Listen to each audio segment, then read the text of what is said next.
Airport'tan merhaba sevgili izleyenler ve değerli dinleyenler. Çin'in en önemli ticari şehirlerinden birisinde Guangzhou'dayız. Burası hem ticari anlamda hem havacılık anlamında ve geçmişe bakarsak İpek Yolu'nun deniz açısından başlangıç noktası olarak da tarihi açısından önem arz eden bir şehir. Yanımızda İstanbul Havalimanı CEO'su Selahattin Bilgen Bey var.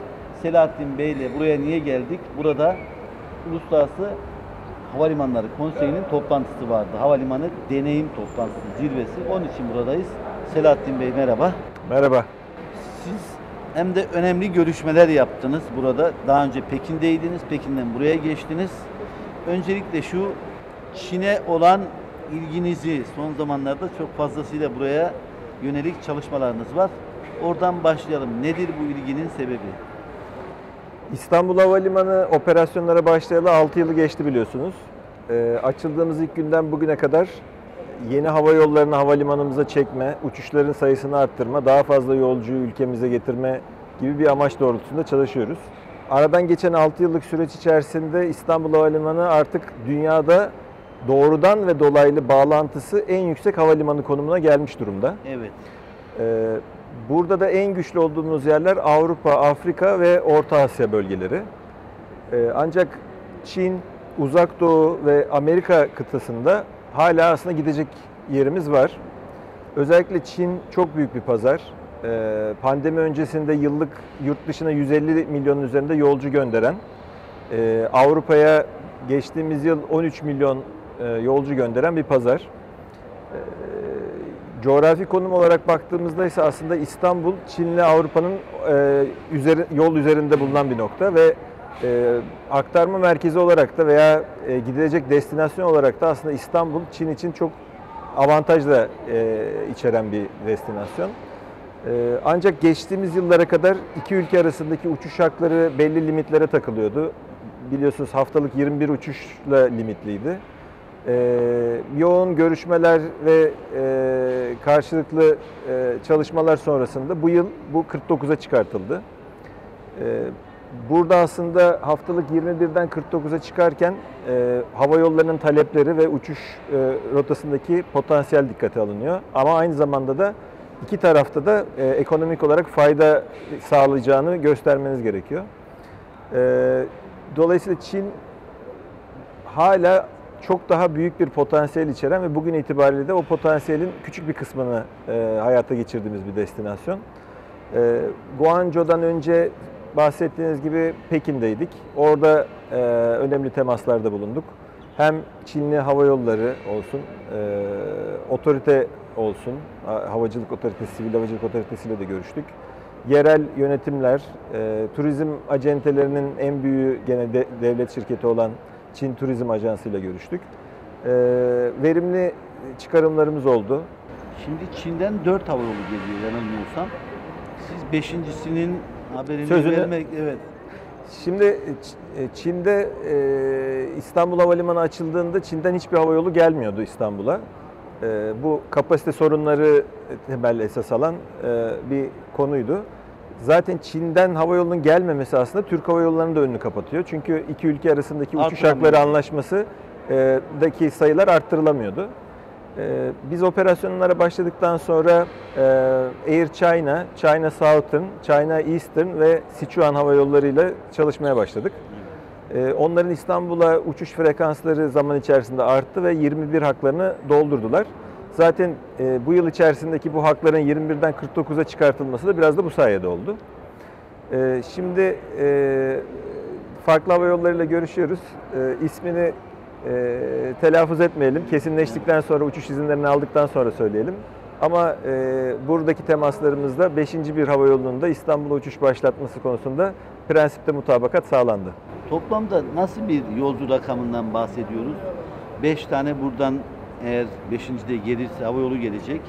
Bizden de sadece Türk Hava Yolu geliyor. Başka Türk tescilli hava yollarının buraya uçma şansı var mı bilmiyorum ama totalde yolcu rakamı nedir? Geçtiğimiz yıl Çin'den İstanbul'a gelen yolcu sayısı 420 bin seviyesindeydi. Bu sayı bu yıl da biraz daha artarak gidiyor.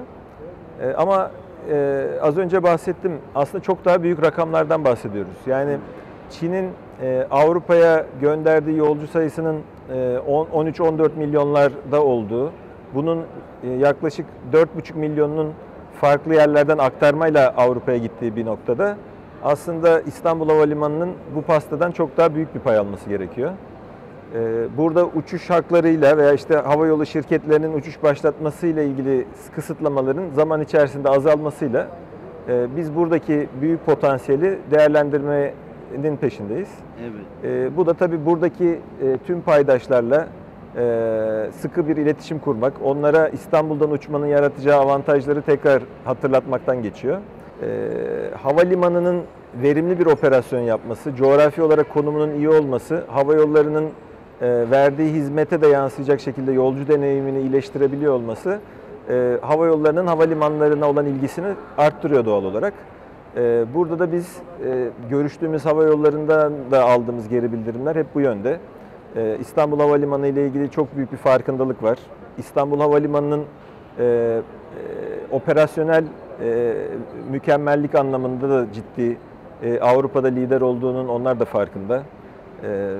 Görüştüğümüz hükümet yetkilileri bile İstanbul Havalimanı'nın Avrupa'da havalimanı kaynaklı gecikmelerde en iyi havalimanı olduğunu, bagaj kayıp oranları, bagaj dağıtım sürelerinde en iyi performans gösteren havalimanı olduğunu, on time performans dediğimiz zamanda kalkışlarda zirvede yer aldığının bilincindeler. Bu da bizi çok sevindirdi. Dediğim gibi biraz aslında bu süreç içerisinde sürecin uzun olmasından kaynaklı bir durum var. Ama kısa sürede biz bu uçuş haklarını tekrardan doldurup yeni haklar için görüşmeler yapılacağına inanıyoruz. Biz hem Çin'den Türkiye'ye turist bekliyoruz veyahut da yolcu, hem de transit yolcunun artmasını istiyoruz. Özellikle Çin nüfusu dikkat alınırsa, yurt dışına gönderdiği yolcu sayısını da hesap ettiğimizde oradaki pastadan payımız çok küçük. Evet. Ama bölgede önemli rakiplerimiz var. Hem havalimanı olarak hem havayolu olarak. Doğru. Onlarla nasıl bir mücadele vermeyi veyahut da artılarımızı onlar karşısında bunlara daha etkin nasıl anlatmayı düşünüyorsunuz? Çin'den özellikle Avrupa'ya giden turistler ağırlıklı olarak aktarma merkezi anlamında Orta Doğu'daki merkezleri ve Batı Avrupa'daki merkezleri kullanıyorlar. Burada aslında İstanbul Havalimanı'nın kullanılması ortalamada 2 saatlik bir uçuş avantajı sağlıyor. Bu hem yakıt anlamında hem uçakların verimli kullanılması anlamında önemli bir fark. Öte yandan İstanbul Havalimanı'nın hava yollarına yansıtılan maliyetler bakımından da Avrupa'daki rakiplerinden çok daha iyi bir noktada olduğunu da herkes görüyor. Özellikle Batı Avrupa'daki havalimanlarının havayolu ücretleri oldukça yüksek İstanbul Havalimanı ile kıyasladığımızda. Dolayısıyla bu anlamda biz ciddi bir avantajımızın olduğunu zaten düşünüyoruz. Bunun da biraz daha İstanbul'dan diğer noktalara dağıtım konusunda desteklenmesi noktasında ciddi bir tercih sebebi olacağına inanıyoruz. Hep mesela Çin dediğimizde Pekin, Guangzhou, işte Şangay, yani ana yerler aklımıza geliyor. Diğer taraflardan, bölgelerden, çünkü burada 24 tane önemli bölge var. Xi'an gibi, Urumqi gibi bölgelerden de aslında ciddi bir talep var. İlave 5. havayoluyla el sıkıştığımızı söylemiştim. Onun dışında 3 tane daha havayoluyla da yakın görüşmelerimiz devam ediyor. Bu saydığınız 4 noktanın dışında bu söylediğim şehirlerden de uçuş yapma konusunda talepler var. Ama dediğim gibi birçok faktörün bir araya gelmesi gerekiyor. En zor aşama olan iki taraflı ülkeler arası anlaşmayla uçuş haklarının arttırılması eşiğini aştık. Evet. Şimdi artık hava yollarının bu destinasyonlardan uçuşlarını netleştirmesi, dediğim gibi biraz o uçak tedariğine de bağlı. Kendilerinin gerekli izinleri almasına, slotların verilmesine de bağlı. Ama ben önümüzün açık olduğunu düşünüyorum. Burada yaptığımız görüşmelerde gerçekten çok verimli geçti. Hem kamu kurumlarıyla hem hava yollarıyla çok sayıda toplantı yaptık. Ama İstanbul Havalimanı'nın bilinirliği, İstanbul Havalimanı'nın rakiplerine göre olan avantajları gerçekten burada bir farkındalık yaratmış durumda. Bunun üzerine biraz daha gidersek aslında ben kısa sürede başarı elde edeceğimizi düşünüyorum. Bir farklı noktası da sizin söylediğiniz turist sayısını da arttırma konusu. Orada da aslında transfer yolcular ülkede kısa bir zaman geçirip başka bir yere devam ediyorlar ama biliyorsunuz müşteri veya yolcu deneyiminin bir parçası da olduğunuz noktayı iyi tanıtabilmek. Orada da Türk Hava Yolları'nın bu Stopover programı var biliyorsunuz. İstanbul'u kısa süreliğine gezdirdikleri. Bizim havalimanı içerisinde müzemiz var. Belli Türkiye'yi tanıtan etkinlikler yapıyoruz. Zaten ana mottomuz Türk misafirperverliğini yolcularımıza yansıtmak. Bu da aslında bir sonraki seyahatlerinde o yolcuların Türkiye'ye gelme eğilimini arttırıyor. Öte yandan Çinli turistlerin profiliyle ilgili yaptığımız araştırmalarda aslında artık daha kültür odaklı destinasyonları tercih etmeye başladıklarını da görüyoruz. Bu da aslında önemli bir fırsat.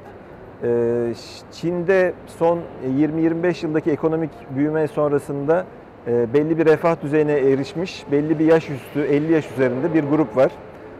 İngilizce konuşamıyorlar ama dünyayı gezip keşfetmek istiyorlar. Bu grup daha önce aslında Avrupa'da lüks markaları da alışveriş yapma, oraları görme eğilimindeydi. Ama son birkaç yıldaki araştırmalar bize bu grubun artık daha çok kültür turizmine kaydığını gösteriyor. Bu da gene hem İstanbul için hem Türkiye için bir fırsat. Burada ne kadar aktif bir şekilde bu çabaları organize bir şekilde devam ettirebilirsek bu potansiyeli değerlendirebiliriz. Havacılık tarafına dönersek küresel anlamda burada bir zirve yapıldı. Yani Uluslararası Havalimanları Konseyi'nin zirvesi. Müşteri deneyimi mi diyorsunuz? Evet. Havalimanı deneyimi. Yolcu deneyimi zirvesi. Zirvesi. Gündeminizde ne vardı mesela? Bu yıl burada ne konuşuldu? Bir de gelecek yıl ev sahipliği yapacaksınız. Devir teslim töreninde izledik. Evet. Gelecek yıl gündemde ne olacak?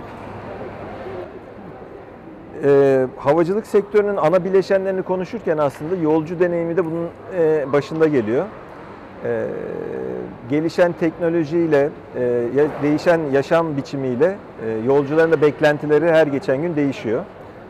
Havalimanlarında artık sadece bir geçiş noktası gibi değil, iyi vakit geçirilen, bulunduğu noktayı tanıtan, yolcunun rahat ettiği ama ihtiyaçlarını da kesintisiz bir şekilde karşılayabildiği bir deneyim sunmamız bekleniyor. ACI havalimanlarını belli standartların üzerine çekmek üzere de çalışmalar yapıyor. Bu yolcu deneyimi zirvesi de aslında hem bu yolcu beklentilerini hem teknolojideki son gelişmeleri, fütüristik uygulamaları tartıştığımız, bunları havalimanı standartlarına ne şekilde uygulanabileceği ile ilgili görüş alışverişi yapılan bir platform. ACI'nin en büyük etkinliklerinden bir tanesi. Yolcu deneyimi zirvesi dışında havalimanı mükemmellik zirvesi ve genel kurul yapılıyor. Evet. En önemli 3 etkinliği bu aslında. Biz geçen sene İstanbul'da ACI Genel Kurulu'na ev sahipliği yapmıştık, evet, hatırlarsanız. Önümüzdeki yılda yolcu deneyimi zirvesine ev sahipliği yapıyoruz. Bu da gene aslında küresel ölçekte havacılık sektöründe bizim geldiğimiz yeri de gösteriyor. Bütün havacılığın önemli paydaşlarını İstanbul'da topladığımız, havacılık sektörünü küresel ölçekte daha ileriye taşımak için yapılması gerekenler, en iyi uygulamalar da dahil olmak üzere konusunda uzman, üst düzey yöneticilerin katıldığı yeni bir zirve bizi bekliyor olacak. Dolayısıyla bu gündemde hazırlanacaksınız. Kesinlikle. Teşekkür ediyorum Selahattin Bey. Başarılar diliyorum. Artık gelecek yılı bekleyeceğiz bu zirve için. Sizi de bekliyoruz. Biz zaten orada olacağız. Sağ olun, teşekkür ederim. Ben teşekkür ederim.